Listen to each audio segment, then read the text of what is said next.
찬송가 해설집 206페이지에 보면은 우리가 가진 찬송가 94장이 어떻게 해서 불려졌는지 거기에 대한 기록이 있습니다. 그 내용을 보면은 캐나다에서 가난한 감리교 목사의 아들로 태어난 한 형제가 있었습니다. 그는 아버지가 섬기는 교회에서 찬양대를, 음악에 재능도 은사도 있어서 그래서 매주마다 이 찬양대 함께 하면서 특별히 솔로로도 찬양을 많이 했습니다. 그런데 1928년 당시 세계적인 경제 대공황이 있게 되어서 이제 가난한 목사의 아들로 태어나서 그렇지 않아도 경제적으로 어려웠는데 이런 이제 경제 공황으로 인해서 더 이상 대학을 다닐 수가 없어서 중퇴를 하고 말았습니다. 그런데 그에게는 늘 한 가지 꿈이 있었습니다. 그것은 방송국에 나아가서 좀 노래하는 거였어요. 그래서 방송국에서 자기의 재능을 인정받아서 좀 노래를 한 것이었는데, 그런데 그의 소원대로 미국의 NBC 라디오 공개 방송에서 노래할 기회를 얻었는데 노래를 얼마나 잘하는지 아주 막 인기가 급상승하게 되었어요. 많은 사람들이 그의 노래를 좀 듣고 싶어하는. 그래서 이 방송국에서 그에게 오퍼를 했어요. 우리 전속 계약을 하자. 경제적으로도 괜찮게 해주겠다. 그래서 그는 명예를 얻고 많은 돈을 벌 수 있는 그런 기회를 갖게 되었는데, 근데 한 가지 이제 결정을 하려고 하다 보니까 마음에 걸리는 게 있었어요. 그것은 하나님을 찬양하는, 하나님께 찬송을 드리는 그런 일이면 좋겠는데 세상 노래를 해야 되니까 마음에 꺼림칙해서 어머니에게도 어떻게 하는 것이 좋을지 좀 기도 좀 해주세요. 그런데 주일날 아침 이제 찬양대 나가서 또 찬양을 하려고 준비를 이렇게 하고 있는데 어머니가 그 방에 들어오셔서 종이 쪽지 하나를 이제 그의 피아노 위에 이렇게 놓고 나가신 거예요. 아무 말도 안 하시고.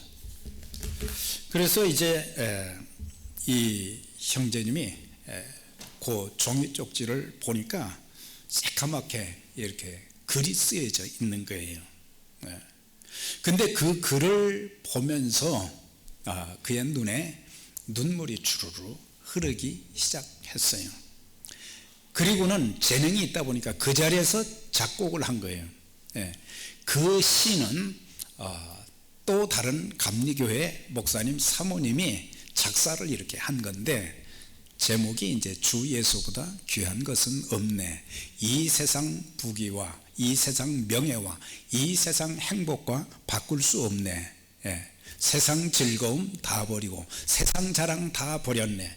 주 예수보다 더 귀한 것은 없네. 그 가사를 이렇게 보면서 너무 감동이 되어가지고 거기서 이제 결정을 한 거예요. 그래가지고 그 자리에서 교회 가기 전에 작곡을 해가지고 그날 교회 예배에서 그 내용, 주 예수보다 귀한 것은 없네, 그걸 찬양을 했는데 성도들이 엄청난 은혜를 받았다는 거예요.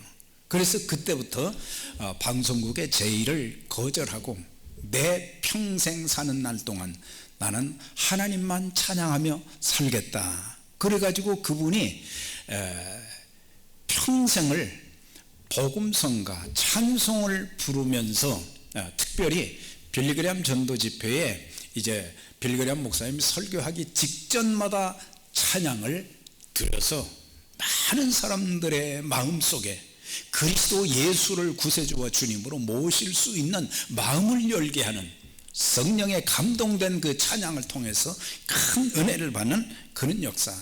그래서 일평생 그가 가장 많이 불렀던 찬송 중에 하나가 주 예수보다 귀한 것은 없네.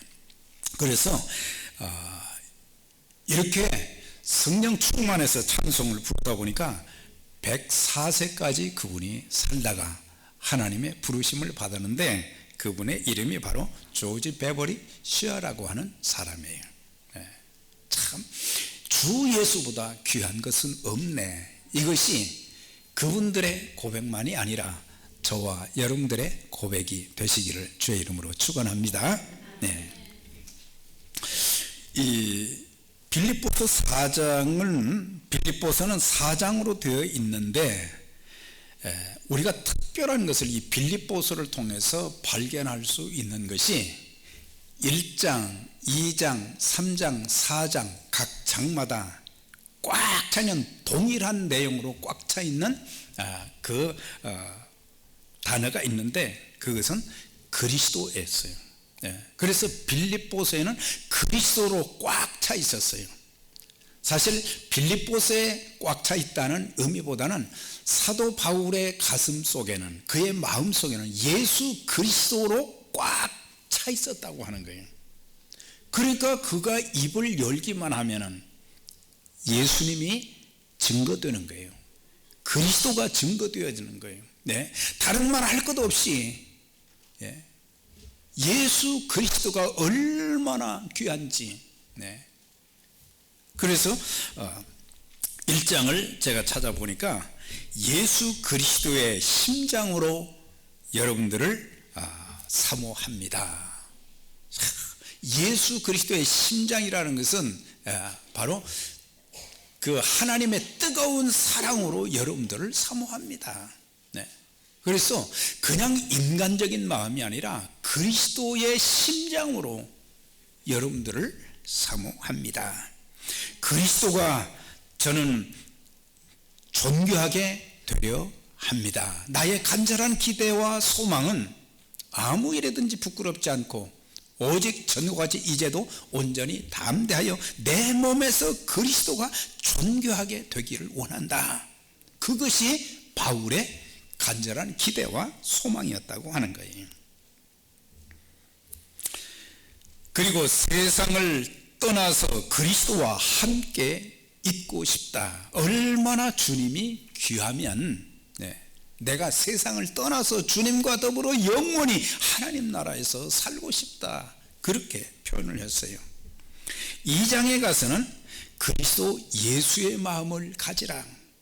빌립보 교회 성도들의 이렇게 서로 분쟁이 조금 있게, 다툼이 있게 되었는데, 그런 가운데 권면을 하면서 그리스도 예수의 마음을 가지라, 그걸 거기서 강조를 했어요. 그리고 그리스도의 날에 자랑할 것이 있기를 원한다 그랬어요. 우리가 세상 사람들에게 자랑할 것이 아니라 우리 주님 앞에 자랑할 것이 있는 그런 날이 올 때까지 믿음으로 살기를 소원한 그 마음. 3장에 들어와서는 내 주 그리스도를 아는 지식이 가장 고상함을 인함이라 그랬어요. 세상에 많은 지식이 있지만 예수 그리스도를 알았다는 그 자체가 가장 귀하다고 하는 거예요. 세상 지식 많아봤자 멸망의 길로 가는 것밖에 없는데, 그런데 예수 그리스도, 길이 되시고 진리가 되시고 생명 되신 그리스도를 아는 것을 가장 귀하게 여겼다. 그리스도 예수 안에서 하나님이 부르신 부름의 상을 위하여 나는 달려가노라. 세상의 상급이 아니라 그리스도께서 내게 주시는 그 상급을 바라보면서 나는 매일매일 달려가는 그런 신앙생활을 하겠다. 4장에 가서는 하나님의 평강이 그리스도 예수 안에서 너희 마음과 생각을 지키시리라. 그리스도 예수 안에서 항상 예수를 빼놓고는 사도 바울은 말하지 않았던 것을 보게 돼요. 항상 예수 안에서, 그리스도 안에서, 그리스도 예수 안에서 그 풍성한 대로 너희 모든 쓸 것을 채우시리라. 항상 주님 안에서 모든 것이 공급된다는 것을 이렇게 또 고백하는 그런 모습을 볼 수가 있어요. 그래서 그리스도 예수 안에서, 빌립보서도 그렇지만은 에베소서 같은 경우도, 골로새서 같은 경우도 보면은 그리스도 예수 안에서 항상 이 바울 서신 속에서는 예수로 꽉 차 있는 것을 보게 돼요. 사람의 속에 있는 것이 입을 통해서 밖으로 나오게 되는 거예요. 지난 한 주 동안 예수님이 많이 나왔는지, 아니면은 세상 말이 많이 나왔는지. 이 3장에 들어와서는 이단들이 빌립보 교회에 침투를 했어요. 그래서 성도들의 복음적인 신앙을 왜곡시키는 율법주의가 들어와 가지고 성도들의 신앙을 혼동을 주기 시작한 거예요. 바울이 전한 구원의 핵심은 뭐냐? 예수 그리스도의 죽으심과 부활하심이 복음인데, 그 복음, 예수님께서 내 죄를 대신해서 십자가 달려 돌아가셨고 나에게 죄를 사해 주시고 영생을 얻게 하기 위해서 예수님께서 죽은 자 가운데서 다시 살아나셨다. 이 복음 전하는, 예수 그리스도의 죽으심과 다시 사심을 믿음으로 우리가 죄사함 받고 구원받는 복음을 계속 전했는데, 바울이 빌립보 교회를 처음 개척하고 떠나기까지는 계속 이 복음적인 신앙을 그들에게 가르쳤는데, 거짓 교사들이 들어와 가지고 성도들의 신앙이 확고하게 서지 못한 사람들을 막 흔들어 놓기 시작했어요. 이 사람들이 한 말이, 우리가 예수님은 믿어야 되지만 두 가지를 더 해야 된다. 하나는 할례를 받아야 된다. 다른 하나는 뭐냐면 율법을 지켜야 된다. 율법을 지키지 아니하면 구원받을 수 없다. 그러니까 막 혼동이 되어지고, 사실 율법의 조항 하나하나들을 지킨다는 것이 굉장한 고역이고 힘들거든요. 율법적인 신앙생활을 하려고 하니까 복음적인 신앙생활을 할 때는 기쁨이 있고 은혜가 충만하고 감사가 있는데, 율법적인 신앙을 따라서 할례도 받고 그 다음에 또 율법도 지키고 그렇게 하려니까 기쁨이 사라져 버린 거예요. 그래서 바울은 그들에게 예수 그리스도를 아는 지식이 가장 고상하기 때문에 자기가 가진 것, 자기가 자랑할 만한 모든 것을 배설물로, 다음 주에 소개하겠지만 바울은 참 세상적으로 많은 복을 받은 사람이고 참 많은 것을 갖춘 사람이에요. 그런데 자기가 그렇게 자랑할 만한 것들이 참 많은데도 불구하고 예수 그리스도를 아는 지식이 가장 고상하다. 그래서 나는 예수 그리스도의 십자가 외에는 자랑할 것이 없다 그랬어요. 그만큼 예수로 꽉 차 있는 모습을 보게 됩니다. 바울의 여러 이 서신서들을 살펴보면 그가 자주 사용했던 단어가 있어요. 그건 뭐냐면 끝으로 그랬어요. 끝으로. 우리가 끝으로, 또 다른 개역 성경에는 종말로 그랬어요. 끝으로 종말이라는 것은 결론을 말하는 그런 얘기가 아닙니다. 우리는 보통 끝으로 하면은 결론을 생각하지만 바울의 경우에 있어서 끝으로는 가장 중요한 것을 강조한다는 그런 의미가 있어요. 가장 중요한 것을 강조할 때 종말로, 끝으로 그렇게 말한 것을 볼 수가 있습니다.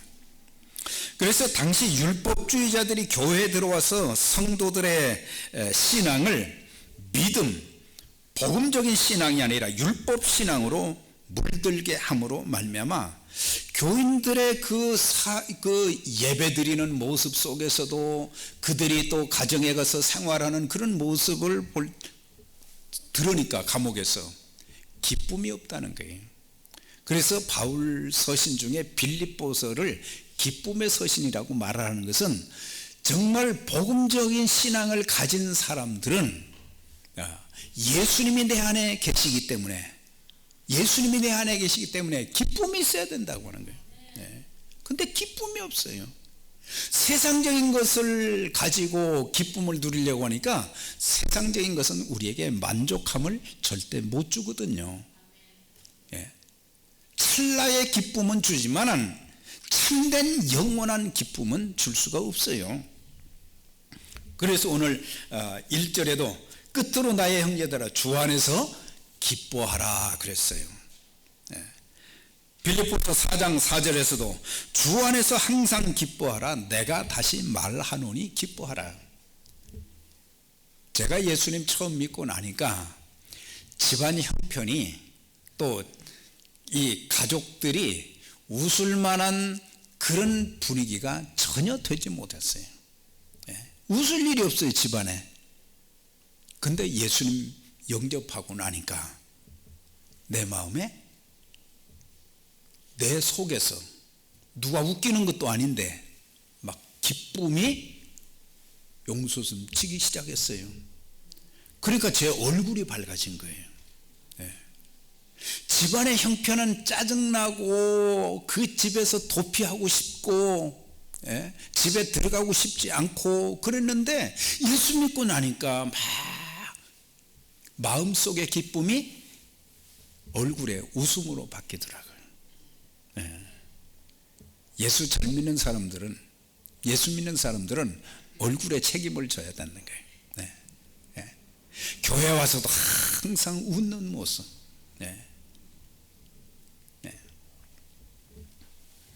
그래서 그 교회 성도들에게 주 안에서 기뻐하라. 예수님 안에서는 기뻐할 일이 많은 줄 믿습니다. 예수님을 믿고 보니까 너무 모든 일이 감사한 일이고 모든 일이 기뻐할 일밖에 없는 거예요.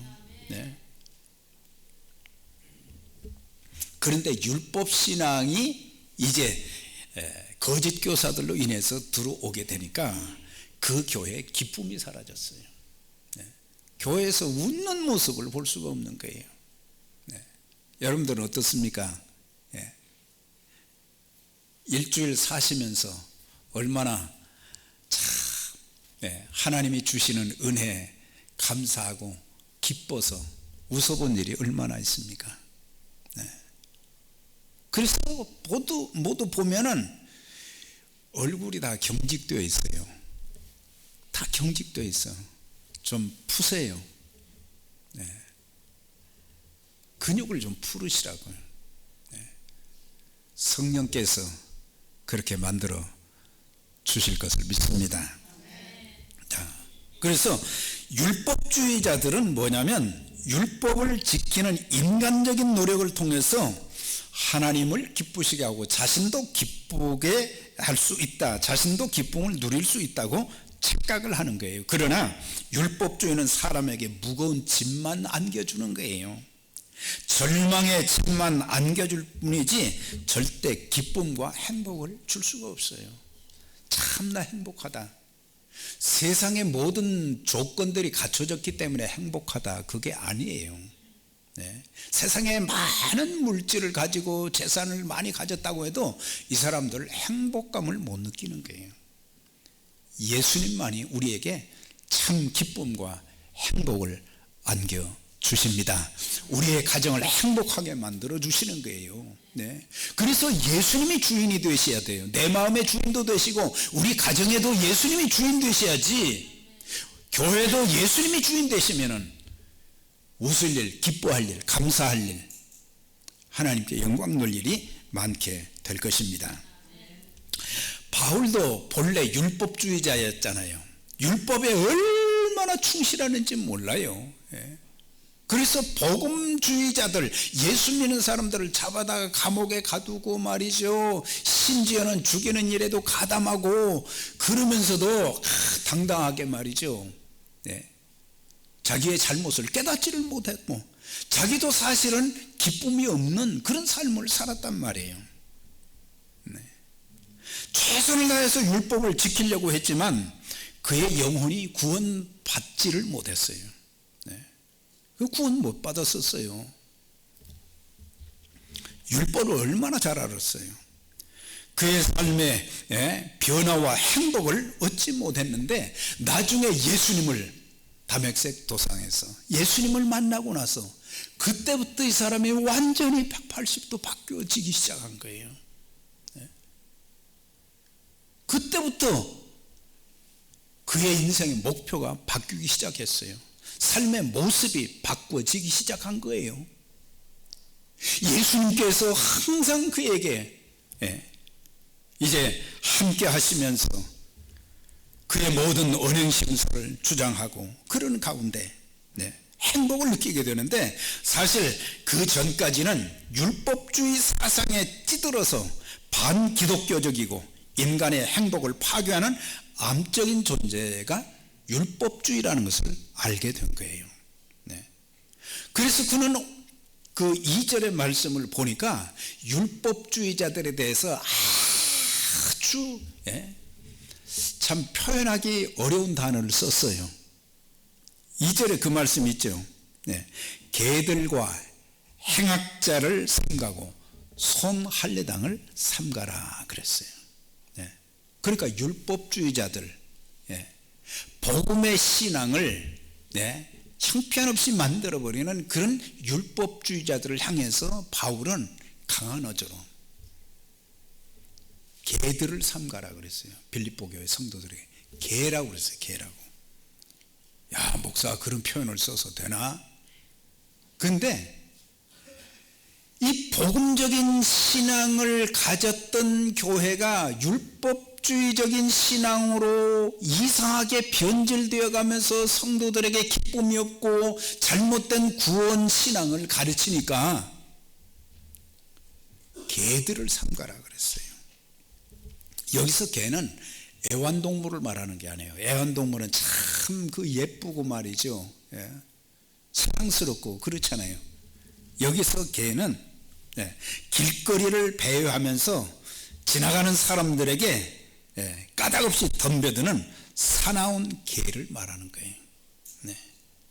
구약에서는 치욕과 경멸스러운 존재를 가리킬 때 사용했던 상징적인 표현이 개라 그랬어요. 그래서 이 유대주의자들은 이방인 개종자들에게 예수 믿는 복음적인 신앙을 가지도록, 예수 믿으면 구원받는다, 예수 믿으면 죄사함 받고 구원받는다, 그런 단순한 신앙을 가르쳐야 되는데 사실이 그렇고, 그런데 그들은 구원받기 위해서는 예수도 믿어야 되지만 율법도 지켜야 되는 행위 구원을 강조한 거예요. 다른 종교들 다 보세요. 다른 종교들, 천주교도, 그 다음에 또 불교도, 다른 종교들 전부 보면 행함의 종교예요. 불교에서 얼마나 이 정성을 많이 들입니까? 전부 보면은 행함의 구원이에요. 사람이 고행을 통해서나 종교를 가짐으로 인간의 선한 행위를 통해서 우리가 구원받을 수 있는 게 아니에요. 에베소 2장 8절 9절에 너희가 그 은혜를 인하여 믿음으로 말미암아 구원을 얻었나니 이것이 너희에게서 난 것이 아니요 하나님의 선물이라. 구원은 내게서 나는 것이 아니에요. 하나님께로부터 오는 것입니다. 하나님이 우리에게 선물로 주신 것을 우리가 받았을 때에 그때 구원이 내게 임하게 되는 거예요. 죄사함 받고 영생을 얻게 되는 것인데, 그래서 행위에서 난 것이 아니니 자랑치 못하게 하려 함이니라 그랬어요. 그래서 내가 구원받은 것, 하나님의 자녀가 된 것, 이게 전부 하나님의 은혜 가운데서 되어진 일이기 때문에 그냥 선물로 받은 것이기 때문에 자랑할 것이 없단 말이에요. 네. 우리 자랑할 것이 없어요. 네. 그런 구원의 은총을 주신 그리스도를 자랑하는 게 참 믿음의 성도들이라고 하는 것을 말씀해 주고 있어요. 그러면서 행악하는 자를 삼가라 그랬어요. 행악자, 이것도 동일한 내용인데 인간의 노력, 선행, 종교로는 절대 구원 못 받는다는 거예요. 예수님께서 그렇게 말씀하셨죠. 나는 곧 길이요 진리요 생명이니 나로 말미암지 않고는 아버지께로 올 자가 아무도 없다 그랬어요. 사도 베드로도 복음을 전하면서 그렇게 강조했어요. 다른 이로서는 구원을 얻을 수 없나니 천하 인간의 구원을 얻을 만한 다른 이름을 우리에게 주신 일이 없다. 주신 일이 없다 그랬어요. 네. 손할례당을 삼가라 그랬어요. 하나님의 은혜를 버리고 인간적 산물인 의식적인 종교 행위만 중시하며 율법만 고수하는 자들로 구원받기 위해서는 할례도 받아야 된다, 율법도 지켜야 된다고 하는 사람들, 이 사람들은 형식을 더 많이 강조했어요. 율법의 핵심 내용은 뭡니까? 율법의 핵심 내용, 예수님께서 말씀하셨잖아요. 위로 하나님 사랑하고 아래로 이웃을 사랑하는 사랑이 율법의 완성이라 그렇게 말씀하셨어요. 네. 그런데 이 사람들은 형식적인 것 지키는 것은 하지만은 그 속에 정말 하나님 사랑하는 마음도 없고 사람을 사랑하는 마음도 없고 단지 형식, 전통, 행함 이런 것만 강조를 했다는 것을 알 수가 있어요. 네. 그래서 바울이 왜 이렇게 듣기도 민망한 개들을 삼가고 행악자를 삼가고 손할례당을 삼가라고 한 이유가 어디 있어요? 예수님 믿고 나니까, 복음을 알고 나니까 내가 속아서 살았구나, 그걸 나중에 알게 된 거예요. 네. 저는 이단에 빠진 사람들, 그들의 종말, 거기에서 막 십수년씩 그 속아 살다가 그게 다인 줄 알고 거기서 속아서 말이죠, 재산 다 날리고 그랬던 사람들이 거기에 빠져나와서 간증하는, 말하는 내용을 들었는데, 야, 잘못된 복음 안에는 기가 막힌 일들이 많은 거예요. 네. 전부 속고 살았어요. 우리가 신앙이 성장하고 성숙하지 못하면 마귀에게 항상 속고 사는 거예요. 마귀는 그럴듯하게 말하거든요. 그럴듯하게 우리에게 속삭이거든요. 네. 그래서 자신이 속아서 살았기 때문에 분한 마음을 강한 어조로 표현했는데, 네. 그리스도인이라고 하면서도 마귀에게 속고 세상에 속고, 세상은 우리에게 말이죠, 네, 대단한 꿈을 가져다주고 희망을 안겨줄 것처럼 그렇게 보일지 모르지만 그렇지 못하거든요. 율법에 속고, 이단 사이비에 속고, 거짓 신학에 속고, 윤리와 도덕에 속고, 착하게 살면 된다, 여기에 속은 거예요. 네. 돈과 권세에 속는 것도 모르고 속아 산 인생에 대해 분한 마음도 느끼지 못하고 그렇게 살았던 삶을 부끄럽게 여기지 못하는 사람들이 많다고 하는 거예요. 저와 여러분, 이제 우리의 신앙의 성장과 성숙을 이루어서 이제 더 이상 속임 당하지 않는, 속고 사는 인생이 아니라 이제는 참 진리를 깨닫고 그 진리 안에서 행복을 누리면서 하나님의 성령에 사로잡혀서 하나님 앞에 귀하게 쓰임받는 평생 믿음의 아름다운 여정들이 되시기를 주의 이름으로 축원합니다. 예. 자, 그러면 손 할례당을 삼가라 그랬지요. 오늘 3절 말씀 보십시다. 하나님의 성령으로 봉사하며 그리스도 예수로 자랑하고 육체를 신뢰하지 않은 우리가 곧 할례당이라 그랬어요. 하나님의 성령으로 봉사하는 사람들이란 공동번역과 영어 성경을 보면은 이렇게 번역을 했어요. 하나님의 영으로 예배하는 자라 그랬어요. 예.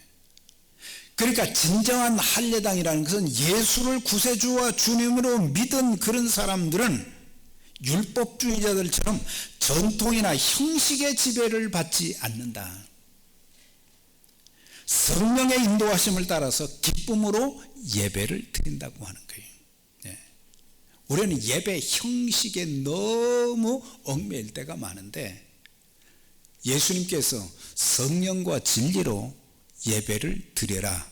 하나님이 그런 예배를 기뻐 받으신다. 또 그런 예배를 드리는 사람들을 찾으신다 그랬잖아요.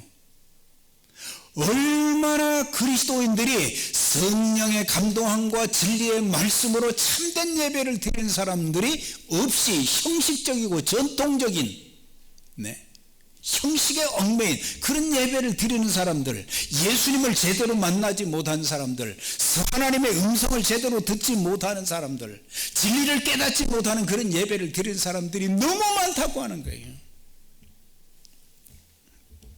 그래서 하나님이 찾으신다 그랬어요.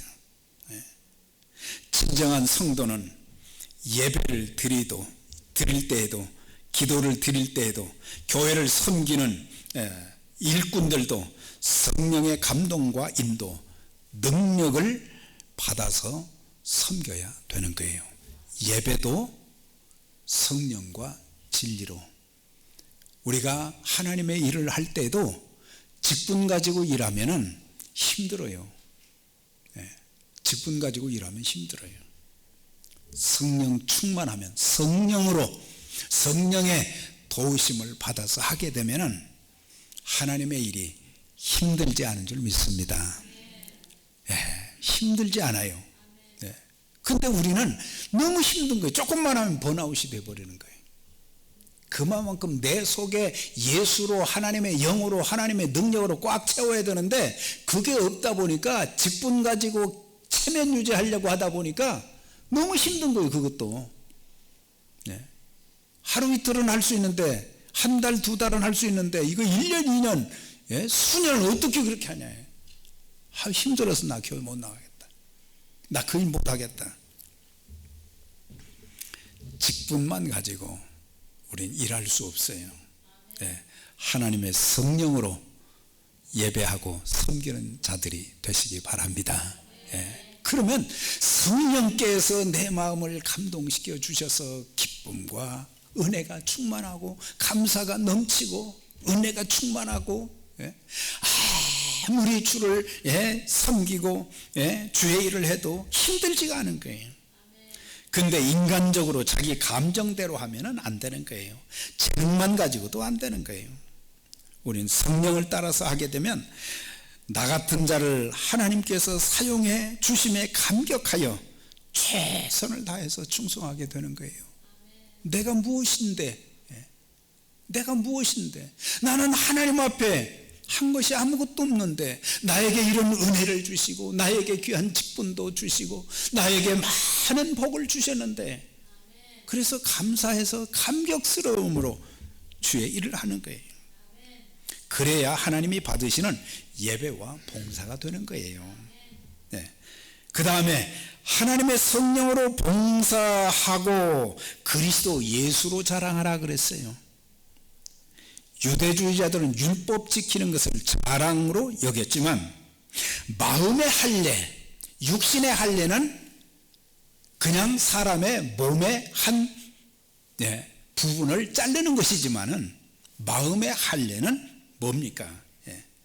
그것은 예수 그리스도를 구세주와 주님으로 내 마음에 받아들인 것을 성령 세례, 성령 침례라 그렇게 얘기하는 거예요. 물론 성령 세례를 막 그냥 무슨 은사가 나타나고 기적이 나타나는 것을 그렇게 표현하는 사람들도 있지만 여기서 성령 침례, 성령 세례는 예수님이 내 안에 들어오시는 것을 영접했다, 성령 세례, 성령 침례 받았다, 그렇게 표현하는 거예요. 그래서 우리들은 내 안에 계신 예수님만 자랑하는 사람들이란 말이에요. 내게는 우리 주 예수 그리스도의 십자가 외에는 결코 자랑할 것이 없으니 그랬어요. 예수님 만나고 나니까, 성령님이 내 안에 계시니까 내 입에서 나오는 말은 항상 예수님이 십자가 자랑, 십자가를 통해서 죄 사함 받고, 십자가를 통해서 하나님의 능력을 힘입고.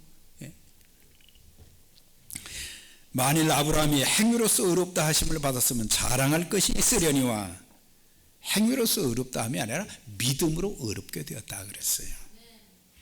고린도서 10장 17절에 자랑하는 자는 주 안에서 자랑할지니라. 금년 한 해뿐만 아니라 평생 여러분들 내 안에 계신 주님, 나와 함께 하시는 주님, 내게 선한 목자가 되셔서 내 삶을 아름답게 인도해 주시는 그 예수님, 나에게 영원한 생명을 주시는 그 주님, 그 예수님을 올해 많이 자랑할 수 있는 저와 여러분들이 될 수 있기를 바랍니다. 이제 우리 모두 행함, 종교의식이 아닌 예수님을 믿음으로 죄사함과 구원, 영생을 받은 것은 우리 일생일 때 최고의 축복입니다.